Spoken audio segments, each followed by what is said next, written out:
Hey, what's going on, diehards? Welcome back to the Total Takedown. This is UFC London, baby. We're looking at overs and unders, trying to give you a different angle so you can maybe make some cash at this week's UFC card. Do me a favor, get in here, hit the like button, hit the subscribe button if you haven't, and remember, you're always going to get better numbers if you use Bet Openly. It's 1% juice paid by the winner. It's a real live human being booking your bet on the other side of it. No more funding, trust fund babies and bookies.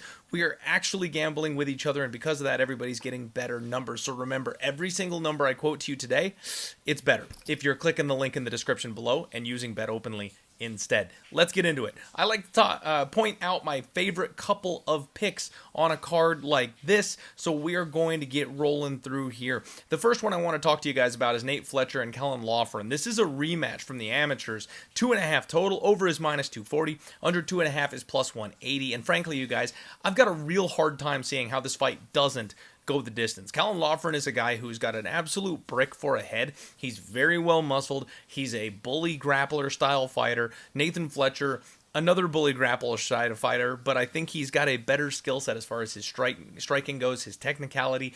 I think these two are going to have a hard time getting to each other, and then once they do, no matter who ends up on top, I can see Kellen Lawford reversing Fletcher and getting top position. I can see Fletcher hitting a couple of takedowns, maybe just one or two. I don't think he's going to have a ton of success, and then I can see this fight playing out on the feet a lot like Kellen Lawford's last fight. Either way, I'm just not seeing the vicious edge for a finish on either one of these guys. It is rare for me to kind of like an over, especially with that kind of a price tag on it, but I really feel like this fight gets up and over 2.5. I think this fight probably goes the distance, very, very likely. So yeah, over 2.5 on that one. It's gross, but that's probably the move.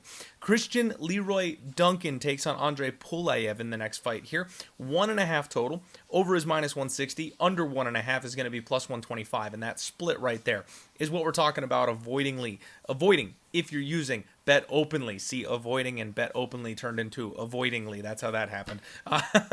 So this is going to actually be like a -140, +140 on Bet Openly. But the 1.5, I got to look over on this one.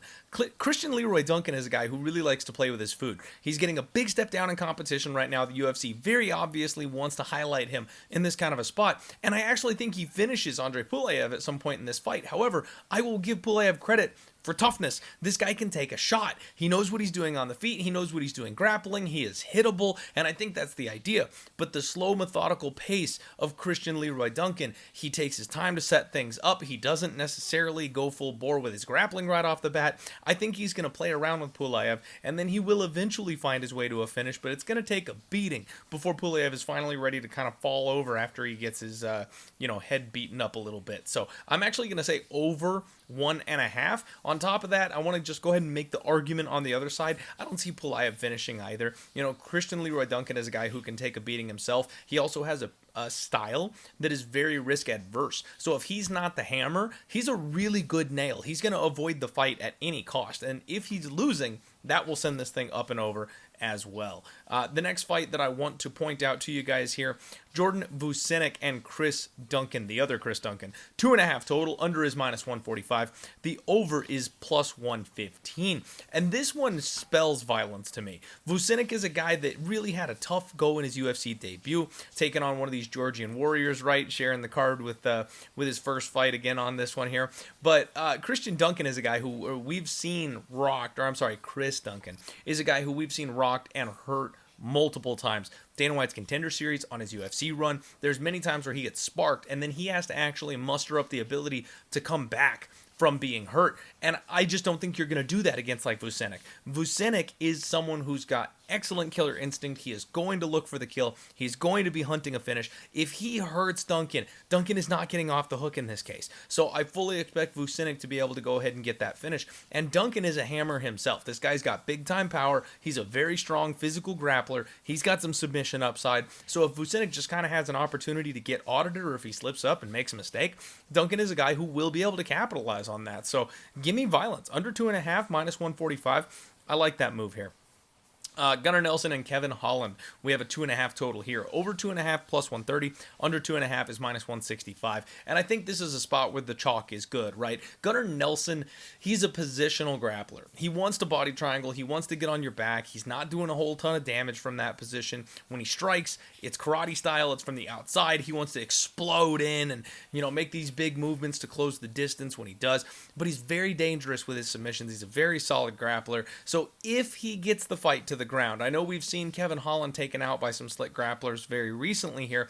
Gunnar Nelson is a smaller man, so I'm not entirely certain that that's going to happen here, but the submission upside is definitely there. If this fight is not taking place on the ground, then it's on the feet, and Kevin Holland is not a dude that goes to decision very often. He's going to come out here and look to make a statement. He's going to be coming out here looking for a kill, and if Gunnar Nelson slips up in any way, shape, or form, whether it's a submission, whether it's a knockout, I think Kevin Holland is the way to go in this fight, and I think he springs a finish of some kind, but you can't rule out the fact that Nelson can definitely hit a submission also. So give me an under. That's another under look that I think we can get to. Finally, I want to touch on the main event. Leon Edwards takes on Sean Brady, 4.5 total. The over 4.5 is minus 210. The under 4.5 plus 160. I'm not sure about this one because Leon Edwards is a guy who I've talked about how dull and boring he is. He can drag these fights extremely deep. He doesn't like to get overly aggressive. He's been hurt late in fights before, and he really relies on big power shots and big moments to be able to get the finishes when he does have the opportunity to do so. We just saw Bilal take this guy down and wash him for 25 straight minutes. Now, can Sean Brady do the same thing? I'm not so certain. I don't believe Sean Brady's cut from the same cloth that Bilal Muhammad is. So as much as he is an incredible grappler, he's got that big old back on him, he's very powerful.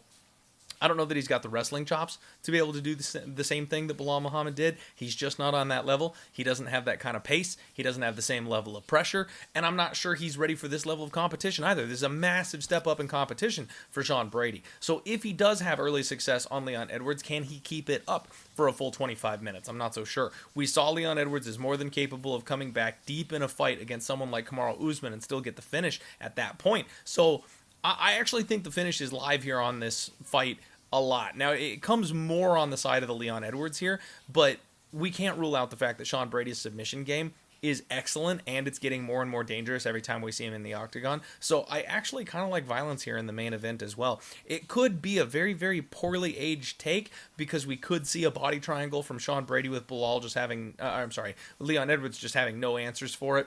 But I really think he's going to come out here looking for a statement type of win, trying to get back to the title. He wants to get on the microphone in his backyard and call Bilal out for a rematch. So I think we're going to get an aggressive Leon Edwards in this spot, and that'll lead to a finish one way or the other. That's the Total Takedown, everybody. We'll see you guys tomorrow for the undefeated post-weigh-in show. Good luck, and let's roll. Click the link on Bet Openly.